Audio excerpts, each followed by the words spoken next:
नमस्कार, शिवालय के कोर्स में आपका स्वागत है और मैं हूं आयुष के भट्ट। बात की जाए हमारे जम्मू कश्मीर रियासत की, हम हमेशा बताते हैं कि जम्मू कश्मीर में कोई ना कोई नई जो प्रावधान है वो आती है, कोई ना कोई समस्या है वो हमेशा निकल के आती है। क्योंकि समस्या इंसान है तो समस्या है, अगर समस्या है तो उसका समाधान भी है और उसका कोई ना कोई प्रावधान भी है।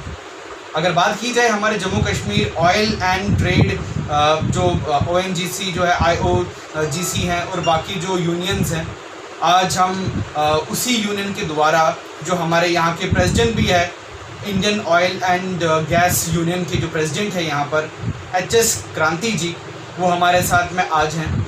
और जो उनकी ग्रीवेंसेस हैं, जो उनकी प्रॉब्लम है, जो उनकी मुसीबतें हैं, आज उसके ऊपर चर्चा होगी, उस पर बात होगी कि आखिरकार अब ये कौन सी नई समस्या उठ के आ रही है।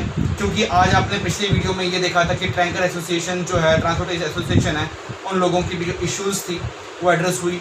इसी दौरान हमारे साथ में जो बाकी ऑयल एंड गैसेस के जो इश्यूज़ हैं वो भी निकल के बाहर आ रही हैं। आखिरकार ये पूरा का पूरा मुद्दा क्या है और क्या इसमें इश्यूज़ हैं, आइए उनसे बात करते हैं, रूबरू होते हैं और जानने की कोशिश करते हैं कि आखिरकार ये पूरा का पूरा जो मसला है वो क्या है। सर, सबसे पहले आपका स्वागत है हमारे एसोसिएशन।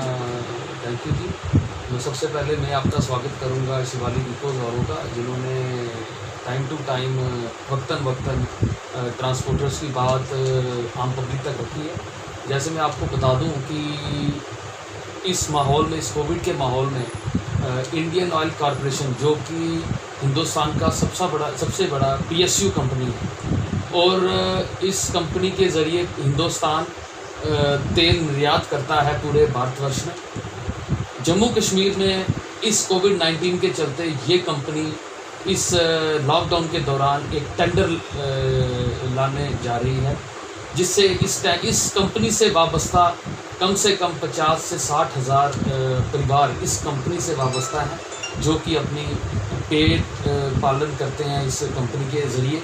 उसमें हमारे ड्राइवर्स, क्लीनर्स, हमारे मोटर मैकेनिक्स, हमारे ट्रांसपोर्टर्स और हमारे फाइनेंसर्स और स्पेयर पार्ट्स की दुकानों बड़ी मैं आपको बता दूं कि ये जो टेंडर है ये इसकी 5 साल की अवधि होती है।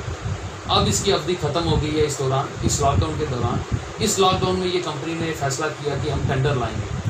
हमने स्वागत किया, हमने कहा टेंडर आप लाइए, लेकिन इस लॉकडाउन के दौरान मत लाइए, इसको 6 महीने बाद लाइए, ताकि जिस ट्रांसपोर्टर्स ने कोई गाड़ी रिप्लेस करनी है या टेंडर डालना है वो गाड़ी तो ले सके डीलर से।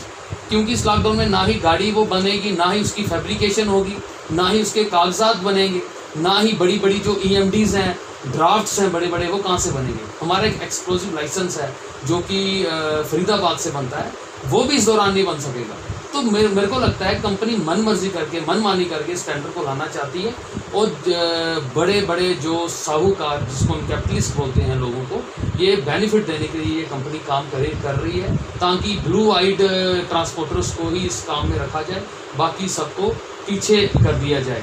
मैं आपको दूसरे नंबर ये भी बता दूं कि जैसे हमारे आदरणीय प्रधानमंत्री मोदी जी ने ये कहा है कि आत्मनिर्भर इस दौरान लोगों को होना है और मेक इन इंडिया की बात भी वो करते हैं। लेकिन मैं आपको बता दूं कि आत्मनिर्भर तब होंगे जब हमें भी गवर्नमेंट ऑफ इंडिया या जो बड़ी कंपनियां सपोर्ट करेंगी।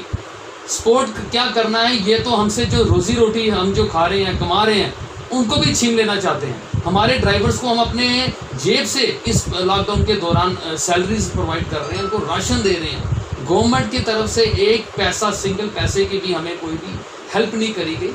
मेरा ये मानना है, जहाँ पर हमारा ये जो रीढ़ की हड्डी है ट्रांसपोर्ट पूरे हिंदुस्तान की, इस पे गवर्नमेंट को संज्ञान लेना चाहिए। नहीं तो ये दिन बर दिन ये ट्रांसपोर्ट इंडस्ट्री घाटे की ओर तरफ जा रही है और कोई दिन दूर नहीं होगा कि ये ट्रांसपोर्ट इंडस्ट्री नेस्तो नाबूद हो जाएगी। और इसको जल्द से जल्द बचाया जाए गवर्नमेंट की तरफ से, ताकि इस टेंडर को कंपनी कम से कम 6 महीने के लिए, गवर्नमेंट ऑफ इंडिया की भी गाइडलाइंस है कि 6 महीने के लिए जितने भी कॉन्ट्रैक्ट्स हैं उनको 6 महीने के लिए उनकी अवधि बढ़ा दी जाए, ताकि हम इस टेंडर को आगे करें। मेरा आपके माध्यम से ये अपील करता हूँ, LG साहब को अपील करता हूँ कि इस माहौल में टेंडर ना हो, ताकि हमारे लोग जो हैं बच जाएं और हमारे ड्राइवर्स बच जाएं। तो ये थे हमारे साथ में HS क्रांति जी, जिन लोगों ने हमें बताया कि क्या क्या एसोसिएशंस की क्या क्या इश्यूज़ हैं क्या क्या प्रॉब्लम्स हैं और क्या क्या इश्यूज़ होती हैं। अगर गवर्नमेंट ने कुछ नया इनके लिए प्रावधान बनाया है, अगर गवर्नमेंट ने कुछ चाहती है कि ऐसे एसोसिएशन जो है या कुछ ऐसे लोग हैं जिनको प्रॉब्लम ना आए, क्योंकि देश हमारा है और हमारे देश के लिए अगर कोई इश्यूज़ अगर होती है, हमारे देशवासियों के साथ कोई इशू होती है, तो उसके लिए एडमिनिस्ट्रेशन शाना बशाना उनके साथ में, गवर्नमेंट उनके साथ शाना बशाना है। आखिरकार अगर इनको कोई प्रॉब्लम होती है तो ये शाना बशाना वाली अगर बात है वो कहाँ है। तब तक के लिए ऐसी बड़ी खबरों के साथ हमारे जुड़े रहे ताकि हम इनकी बातों को जनता तक पहुंचाएं, जनता की बातों तक एडमिनिस्ट्रेशन तक पहुंचाएं। तब तक हमारी टीम को जीते इजाज़त। कैमरामैन नीतीश के साथ में मैं आयुष के भट्ट। ठीक है।